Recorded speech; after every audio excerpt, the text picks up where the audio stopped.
नमस्कार, जय हिंद साथियों। मैं सुनील त्यागी और आप देख रहे हैं goal of student study platform. दोस्तों, आज का टॉपिक है हमारा अलंकार, और अलंकार से जितने भी प्रश्न बनते हैं उन सभी प्रश्नों को आज हम कवर करेंगे। दोस्तों, ये सभी जो है PYQ प्रश्न से लिए गए हैं, तो आप जो है इनको बहुत ध्यान से देखिएगा और अपना मॉक टेस्ट अलंकार का दीजिएगा। तो चलिए शुरुआत करते हैं। तो दोस्तों, आज का पहला प्रश्न है, क्या कहता है, अलंकार का शाब्दिक अर्थ क्या होता है? तो बताइएगा इसका आंसर आप कमेंट बॉक्स में। यदि आपको इसका आंसर पता है तो आप कमेंट बॉक्स में जो है जैसे ही प्रश्न देखें उसका आंसर आप कमेंट बॉक्स में टाइप करते जाएंगे। तो बताइएगा इसका आंसर क्या होता है। तो दोस्तों, अलंकार का अर्थ क्या होता है? तो अलंकार का शाब्दिक अर्थ होता है आभूषण या फिर गहना। आभूषण या फिर गहना अलंकार का शाब्दिक अर्थ होता है, इसलिए इसका आंसर सी करेक्ट होगा, उपर्युक्त दोनों। कौन सा? ऑप्शन सी इज करेक्ट, उपर्युक्त दोनों। अब चलते हैं प्रश्न नंबर 2 की तरफ। तो दूसरा प्रश्न क्या कहता है, तो देखिएगा और इसका आंसर कमेंट बॉक्स में बताइएगा। अलंकार शब्द की उत्पत्ति किस धातु से हुई है? बताइएगा इसका आंसर। दोस्तों, इसका आंसर बताइएगा, कमेंट बॉक्स में टाइप करिएगा। दोस्तों, अलंकार शब्द की उत्पत्ति आलम धातु से हुई है, और जिसका अर्थ क्या होता है, तो आलम का अर्थ होता है आभूषण होता है। क्या होता है? तो आलम का अर्थ क्या होता है? आभूषण होता है। तो इसका ऑप्शन ए करेक्ट है।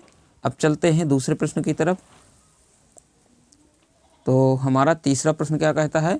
तो हमारा तीसरा प्रश्न कहता है, क्या कहता है, इसका आंसर आप कमेंट बॉक्स में बताइएगा। काव्य की शोभा बढ़ाने वाले शब्द को क्या कहते हैं? तो इसका आंसर आपको कमेंट बॉक्स में बताना है कि इसका राइट आंसर क्या होगा। तो टाइप करिएगा कमेंट बॉक्स में। प्रश्न नंबर 3 का आंसर बताइएगा। तो काव्य की शोभा बढ़ाने वाले शब्दों को क्या कहते हैं? अलंकार कहते हैं। क्या कहते हैं? काव्य की शोभा बढ़ाने वाले शब्दों को अलंकार कहते हैं। तो इसका ऑप्शन सी करेक्ट होगा, अलंकार। अब चलते हैं अगले प्रश्न की तरफ। तो अगला प्रश्न हमारा चौथा नंबर का, और चौथा नंबर का प्रश्न क्या कहता है, इसका आंसर आप कमेंट बॉक्स में टाइप करेंगे। बताइए, अलंकार के कितने प्रकार होते हैं? इसका आंसर आप कमेंट बॉक्स में बताइएगा, कितने होते हैं। तो दोस्तों, अलंकार के कितने प्रकार होते हैं? तो अर्थ के आधार पर अलंकार के कितने प्रकार? 2 प्रकार होते हैं। कितने प्रकार के? 2 प्रकार के होते हैं, और इसका आंसर ऑप्शन ए करेक्ट होगा। यदि आपसे ये ऑप्शन में ये दे दे कि अलंकार के कितने प्रकार होते हैं और साथ में अलंकार के ऑप्शन में 3 भी दे दे, तो आपको फिर 2 ना लगा करके तीसरा जो है लगाना है, ठीक है। और अलंकार फिर कितने प्रकार के हो जाएंगे? फिर जो है पहला हो गया अर्था, दूसरा हो गया शब्दालंकार, और तीसरा हो गया हमारा उभय अलंकार। तो फिर अलंकार के 3 प्रकार हो जाएंगे। ये प्रश्न जो है अभी 2 के हिसाब से पूछा गया है। तो अलंकार के कितने प्रकार होते हैं? 2 प्रकार होते हैं। किसके आधार पर? अर्थ के आधार पर। कौन कौन से? तो पहला होता है शब्दालंकार और दूसरा होता है अर्थालंकार। और यदि आपसे 3 पूछे, 3 दिखाई दे तो आप 3 टिक करेंगे। फिर उसमें जो है अर्थालंकार, शब्दालंकार और तीसरा उभयालंकार होता है। अब चलते हैं अगले प्रश्न की तरफ। तो अगला प्रश्न है हमारा 5वें नंबर का, और 5वें नंबर का प्रश्न क्या कहता है, तो बताइएगा। इसका आंसर आप कमेंट बॉक्स में बताएंगे, टाइप करेंगे। आंसर आप इसका कमेंट बॉक्स में टाइप करेंगे। काव्य में जहाँ किसी विशिष्ट शब्द के प्रयोग के कारण सौंदर्य में वृद्धि होती है, वहाँ कौन सा अलंकार होता है? बताइएगा इसका आंसर कमेंट बॉक्स में। शब्द के प्रयोग के कारण सौंदर्य में वृद्धि होती है, वहाँ पर कौन सा अलंकार? तो वहाँ पर होगा हमारा शब्दालंकार। तो इसका ऑप्शन ए करेक्ट है। अब शब्दालंकार किसे कहते हैं? तो इस परिभाषा से आपको स्पष्ट हो गया कि जहाँ पर शब्द के प्रयोग के कारण सौंदर्य में वृद्धि होती है, अलंकार में वृद्धि होती है, वहाँ पर शब्दा अलंकार होता है। अब चलते हैं अगले प्रश्न की तरफ। तो अगला प्रश्न है हमारा 6 नंबर का, और 6वां प्रश्न क्या कहता है, तो इसका आंसर आप कमेंट बॉक्स में टाइप करेंगे। काव्य में जहाँ अर्थ का चमत्कार हो, वहाँ पर कौन सा अलंकार होता है? तो इसका आंसर आप कमेंट बॉक्स में बताएंगे कि काव्य में जहाँ अर्थ का चमत्कार हो, वहाँ पर कौन सा अलंकार होता है? बताइएगा। तो इसका ऑप्शन कौन सा सही होगा? तो इसका ऑप्शन बी करेक्ट होगा, क्योंकि यहाँ पर अर्थ की बात कर रहा है, इसलिए जो है हमारा अर्थालंकार हो जाएगा। कौन सा? अर्थालंकार। काव्य में जहाँ अर्थ का चमत्कार हो या अर्थ की जो है विशेषता हो वहाँ पर अर्थालंकार होगा। अब चलते हैं अगले प्रश्न की तरफ। तो अगला प्रश्न है हमारा कौन सा? 7वें है। और 7वें प्रश्न का आप आंसर कमेंट बॉक्स में टाइप करेंगे कि जिस रचना में व्यंजन वर्ण या वर्ण समूह बार बार आते हैं वहाँ पर कौन सा अलंकार होता है। तो इसका आंसर आप कमेंट बॉक्स में बताएंगे कि जिस रचना में व्यंजन वर्ण या जो है बार बार आते हैं तो कौन सा आंसर करेक्ट होगा।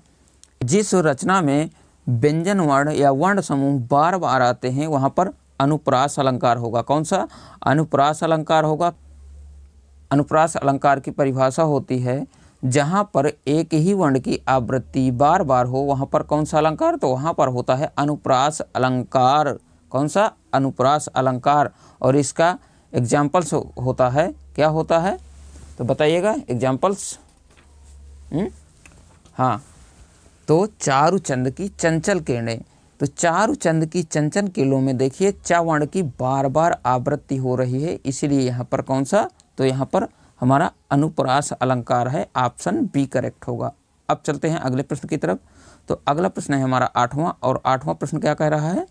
इसका आंसर आप कमेंट बॉक्स में टाइप करेंगे, बताइएगा इसका आंसर।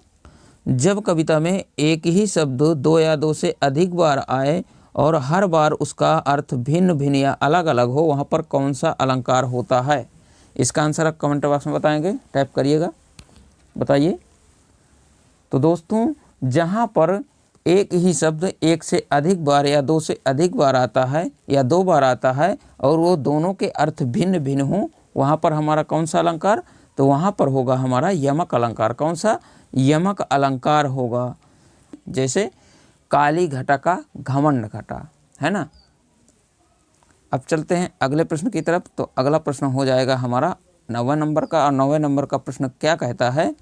तो इसका आंसर आप कमेंट बॉक्स में बताएंगे, बताइएगा। जहाँ एक ही शब्द के प्रसंग अनुसार कई अर्थ हों वहाँ पर कौन सा अलंकार होता है, बताइएगा इसका आंसर। जहाँ एक ही शब्द के प्रसंग अनुसार कई अर्थ हों वहाँ पर कौन सा अलंकार होता है। 9वें नंबर का आंसर आप कमेंट बॉक्स में बताइएगा, बताइएगा। तो दोस्तों जहाँ पर एक ही शब्द के प्रसंग अनुसार कई अर्थ हों वहाँ पर कौन सा अलंकार? तो वहाँ पर श्लेष अलंकार होता है। कौन सा? श्लेष अलंकार होता है। अब कैसे होता है?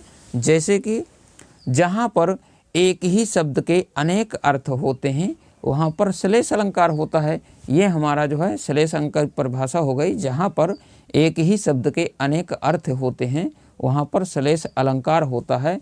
जैसे रहीमन पानी राखिए बिन पानी सब सून, अब पानी गए न उबरे मोती मानुष चून।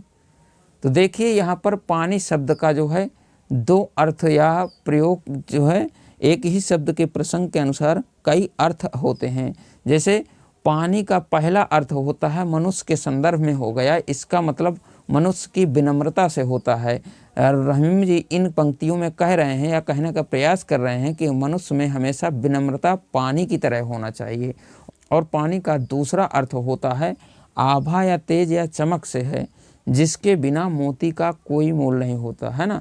तो अगर मोती है और उसमें चमक नहीं है तो उसका कोई मोल नहीं होगा। तो यहाँ पर पानी का दूसरा अर्थ क्या होता है? मोती के चमक से लिया गया है या आभा से लिया गया है। अब चलते हैं अगले प्रश्न की तरफ। तो अगला प्रश्न होगा हमारा 10वें नंबर का और इसका आंसर आप कमेंट बॉक्स में बताएंगे। जहाँ 2 विभिन्न वस्तुओं में आकृति भाव रंग रूप आदि में समता तुलना प्रदर्शित की जाए वहाँ पर कौन सा अलंकार होता है। इसका आंसर आप कमेंट बॉक्स में बताइएगा, बताइएगा कि कौन सा अलंकार होगा। जहाँ 2 विभिन्न वस्तुओं में आकृति भाव रंग रूप आदि में समता तुलना प्रदर्शित की जाए वहाँ पर कौन सा अलंकार होगा, बताइएगा।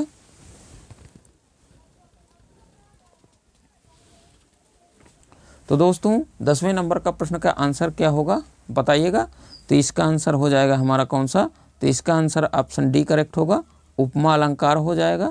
जहाँ 2 विभिन्न वस्तुओं में आकृति भाव रंग रूप आदि में समता या तुलना प्रदर्शित की जाएगी वहाँ पर उपमा अलंकार होगा। कौन सा? उपमा अलंकार होगा। अब चलते हैं अगले प्रश्न की तरफ। तो अगला प्रश्न है हमारा 11वें नंबर का। तो इसका आंसर आप कमेंट बॉक्स में टाइप करेंगे। जहाँ किसी बात को बहुत अधिक बढ़ा चढ़ाकर या लोक सीमा के बाहर की बात कही जाए वहाँ कौन सा अलंकार होगा? बताइएगा इसका आंसर कमेंट बॉक्स में। ऑप्शन कौन सा सही होगा 11वें नंबर का, बताइएगा। आप जो है जब भी किसी भी पंक्तियों में या कोई जो है वाक्य है उसमें बढ़ा चढ़ाकर वर्णन किया गया है तो आप सीधे आंख मूंद कर टिक लगाएंगे अतिशयोक्ति अलंकार में। तो इसका आंसर कौन सा सही है? तो इसका आंसर हमारा ऑप्शन सी सही है। अब चलते हैं अगले प्रश्न की तरफ। तो अगला प्रश्न है हमारा कौन सा? अगला प्रश्न है हमारा 12th नंबर का। 12th नंबर का क्या कह रहा है? जहाँ एक वस्तु का वर्णन अनेक प्रकार से किया जाए वहाँ पर कौन सा अलंकार होता है? तो इसका आंसर आप कमेंट बॉक्स में बताइएगा। जहाँ पर एक वस्तु का वर्णन अनेक प्रकार से किया जाए वहाँ पर कौन सा अलंकार होगा? तो वहाँ पर होगा हमारा कौन सा? तो वहाँ पर होगा हमारा अतिशयोक्ति अलंकार। तो इसका ऑप्शन सी करेक्ट होगा। अब चलते हैं अगले प्रश्न की तरफ। तो अगला प्रश्न होगा हमारा 13 नंबर का। और 13 नंबर का प्रश्न क्या कहता है? तो 13 नंबर का प्रश्न कहता है जहाँ विरोध ना होते हुए भी विरोध का आभास दिया जाए वहाँ कौन सा अलंकार होगा? इसका आंसर आप कमेंट बॉक्स में टाइप करेंगे, बताइएगा।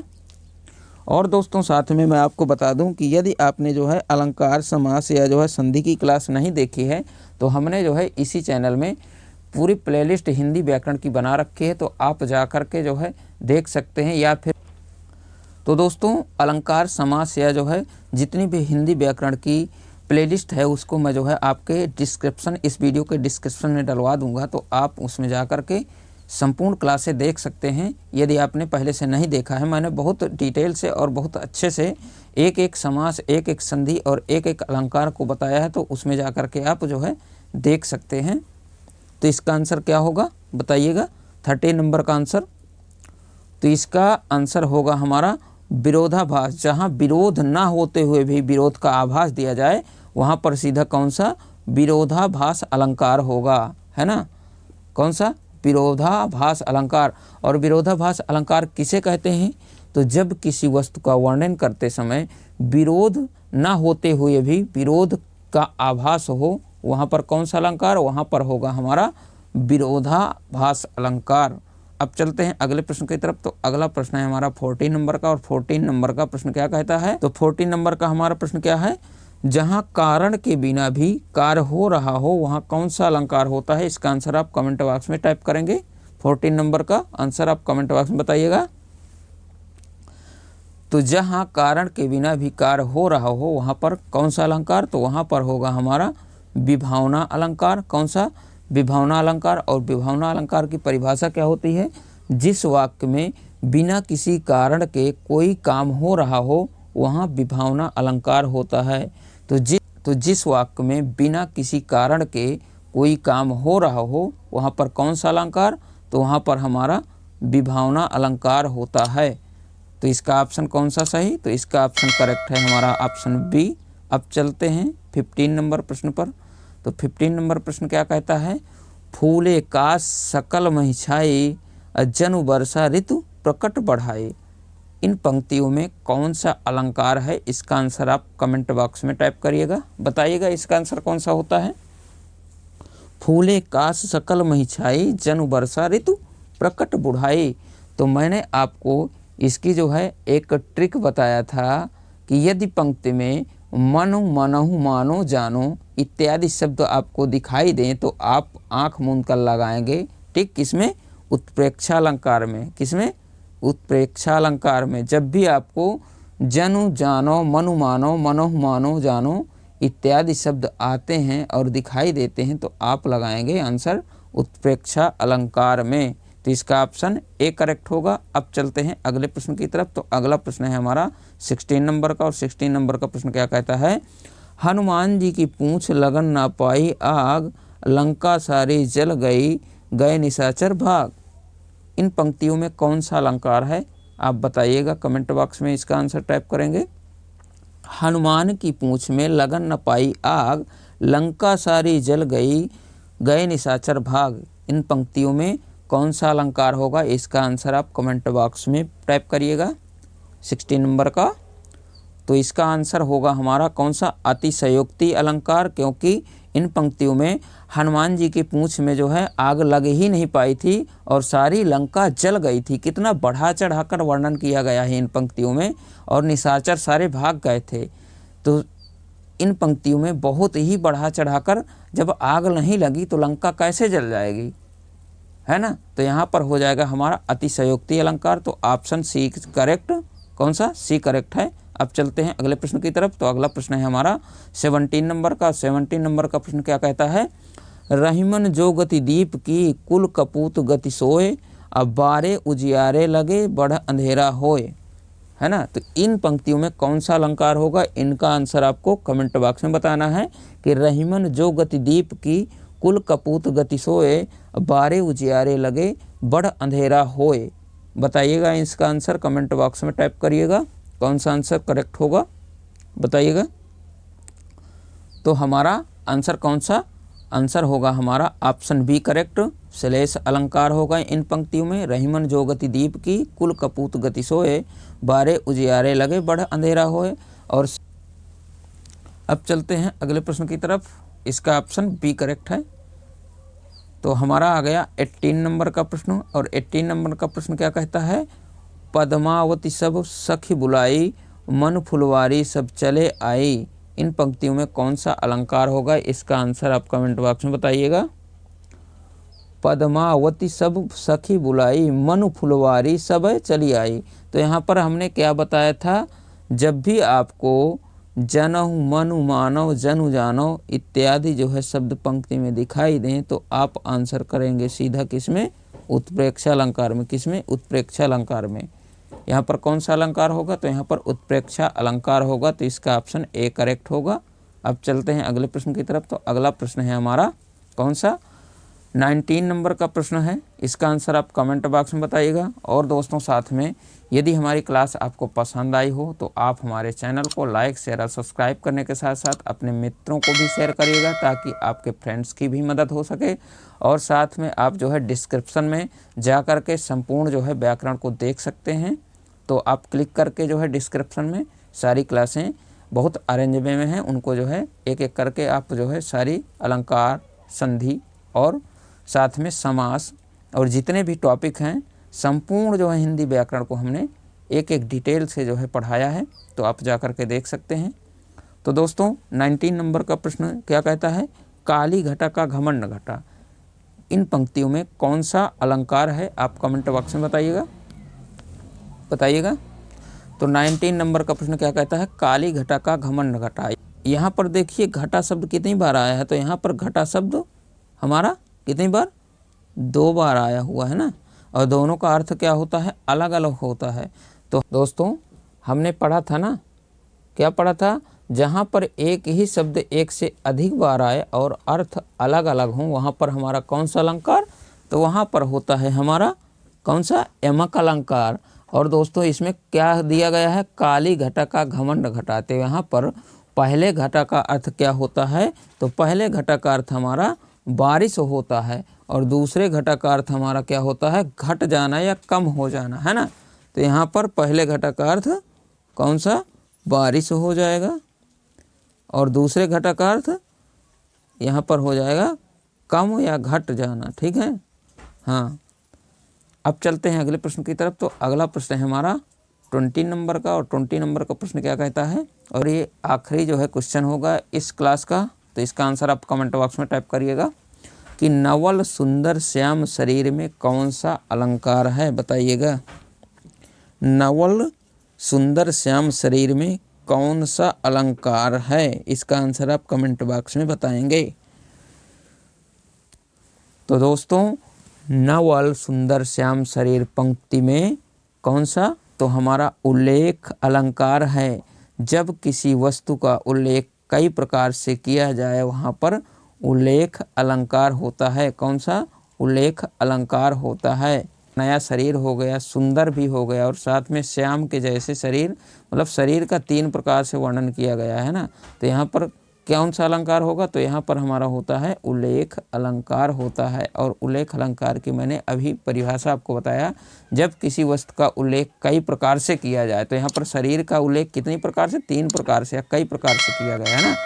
नवल माने नया होता है, सुंदर माने सुंदर होता है या जो है आकर्षित होता है, और श्याम के जैसा शरीर होता है। 3 प्रकार से शरीर का वर्णन किया गया है, इसलिए यहाँ पर उल्लेख अलंकार होगा। अब चलते हैं दोस्तों, यदि हमारी क्लास आपको पसंद आई हो तो आप हमारे चैनल को लाइक शेयर और सब्सक्राइब करने के साथ साथ अपने मित्रों को भी शेयर करिएगा, ताकि आपके फ्रेंड्स की भी मदद हो सके। और साथ में इस बेल आइकन को ज़रूर प्रेस करिएगा, ताकि जब भी हम अपना वीडियो इस चैनल में अपलोड करें उसका नोटिफिकेशन सबसे पहले नंबर 1 पे आपको मिले। तो दोस्तों मिलते हैं किसी नेक्स्ट सेशन में, तब तक के लिए जय हिंद, वंदे मातरम साथियों।